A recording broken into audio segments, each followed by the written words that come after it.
when you go into Adventism and you preach Bible prophecy, you'll find that there's two views on the daily. There's the correct view. That's what Sister White calls it in early writings, page 74. She says, I was shown that those that gave the judgment hour cry had the correct view of the daily.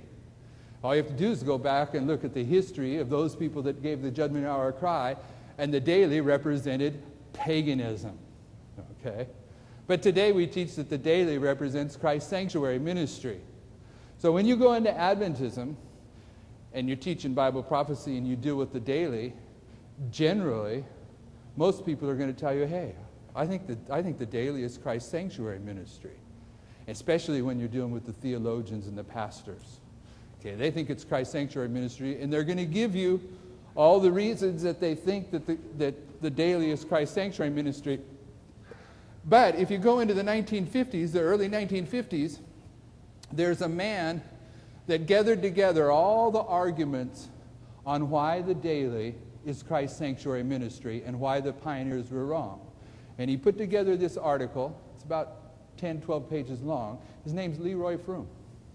And he has maybe 12, 13 reasons on why the daily is Christ's sanctuary ministry in this article. And you'll find as you go into Adventism that the people that are claiming that the daily represents Christ's sanctuary ministry, all they're doing is echoing Leroy Froom, okay, from long time ago. So Leroy Froom has a part to play. So when it comes to the daily, okay, it's right here on this chart here, the 1843 chart, and here it says, taking away of the daily, Daniel 12, 11, and 12. Okay, you can argue on that one. You can say, all it says here, brothers and sisters, taking away of the daily, and I argue that it's Christ's sanctuary ministry, and you argue that the daily represents paganism. But when this chart was corrected, this chart had an error right here, so the Lord told Ellen White to have her husband print a new chart, which this is the new chart that's printed in 1850, and every truth on this chart is on this chart, plus the truths that we call the pillars that came into history from 1844 to 1846. And the daily's still on this chart. The daily's on this chart. You know what it's... Now notice, here it says for the daily, taking away of the daily sacrifice, Daniel 12, 11, and 12. Not too clear, is it? There it's just whatever the daily is. But notice this chart. Pagan dominion or the daily taken away. This chart says that the daily is the pagan dominion. This chart says directly that the daily is paganism. I wonder why Leroy Froom tried to hide this chart in the vault in Andrews University. Because it says it directly right here. Okay? So what's that got to do with the hill of beans? This, brothers and sisters, you have two choices in Adventism on the daily. Okay? It's either a satanic power or a godly power. Right? If it's paganism, it's satanic. Correct? If it's Christ's sanctuary ministry, then it's a godly power, right? I'm just going to put Christ here. That's not a minor difference. If it's paganism, it's a satanic power. If the daily is truly a satanic power, what does it mean that I teach that it's a godly power? Whoa. But if the daily is a godly power, what does it mean that I'm teaching that it's a satanic power? Either way, brothers and sisters, it's pretty much the unpardonable sin, is it not?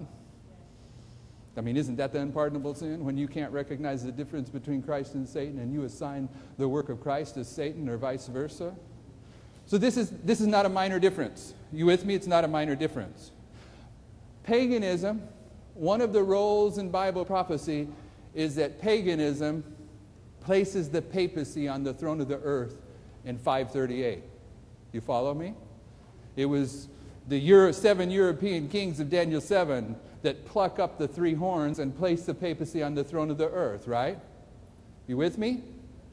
Yes? Okay. I'm going to put places papacy. So what I'm saying, places papacy on the throne of the earth. What I'm saying is back in the early part of the 20th century, the early 1901 through to Sister White's death in 1950, this is an argument going on in Adventism. And if you think that the daily is Christ's sanctuary ministry, then your understanding of the passages in the book of Daniel where the daily is referenced is totally different than if you think the daily is paganism. It's not just one word. It impacts the entire passage where the word daily is found. It impacts Daniel 8, Daniel 11, and Daniel 12. Okay? You're going to have one of two views based upon how you understand the paganism in three different lines of prophecy in Daniel 8, Daniel 11, and Daniel 12. So here at the end of the world, the glorious land, in Daniel 11, verse 41, it's the argument. Now, you may not understand it. You may have not looked at the last 6 verses of Daniel 11 ever before. But I want you to understand the importance of this argument. You can see a problem here, right, with the daily. If whatever the daily is, if it's Christ's sanctuary ministry or it's paganism, you want to be right?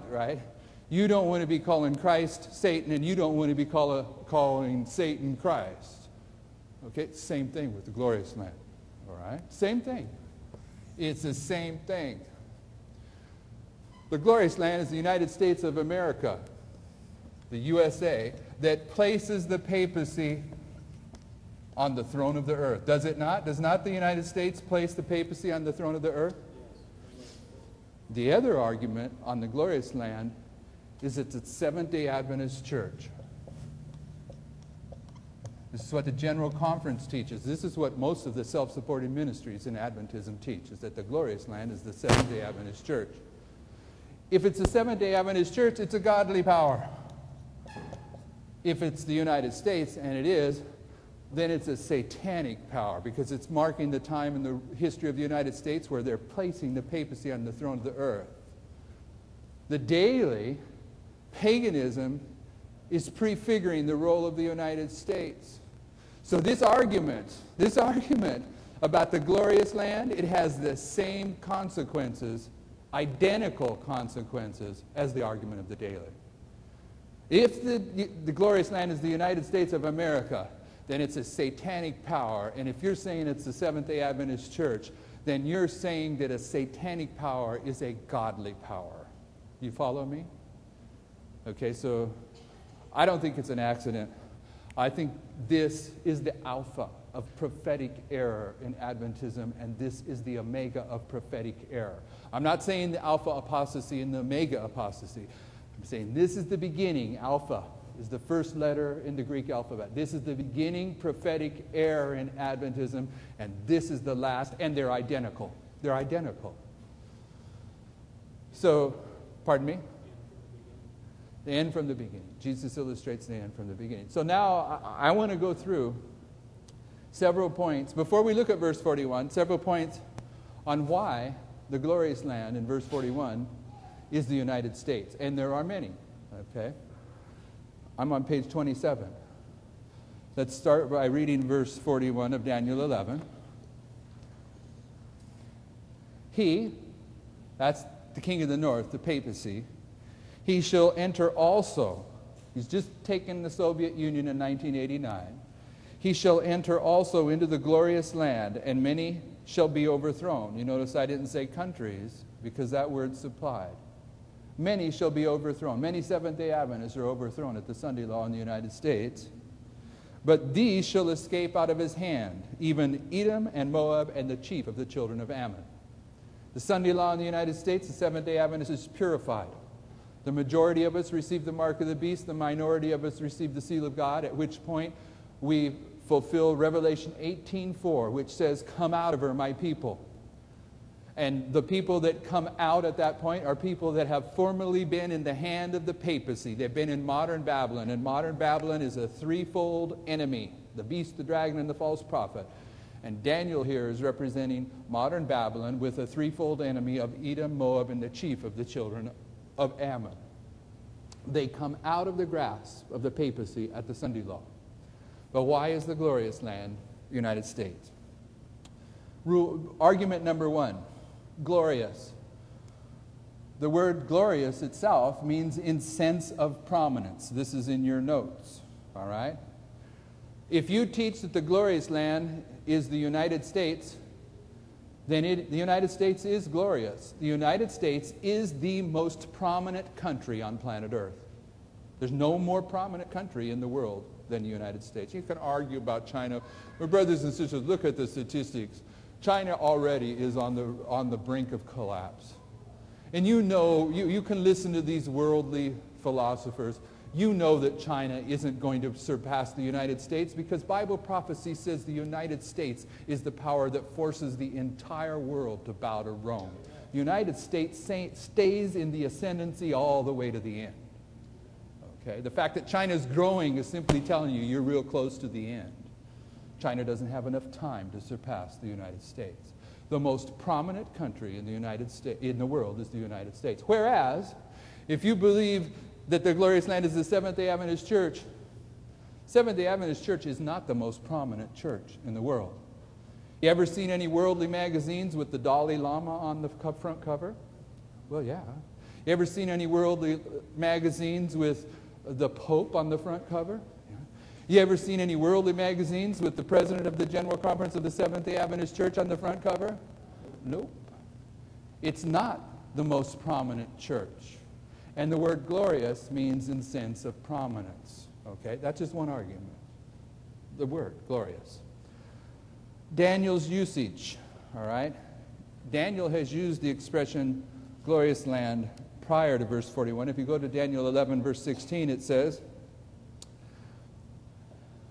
"But he that cometh against him shall do according to his own will, and none shall stand before him, and he shall stand in the glorious land by which his hand shall be consumed." Now in your notes, under God's helping hand, Sister White is commenting on the book by Uriah Smith, Thoughts on Daniel and Revelation, and she says this: everything that can be done should be done to circulate Thoughts on Daniel and Revelation by Uriah Smith. I know of no other book that can take the place of this one. It is God's helping hand. Okay?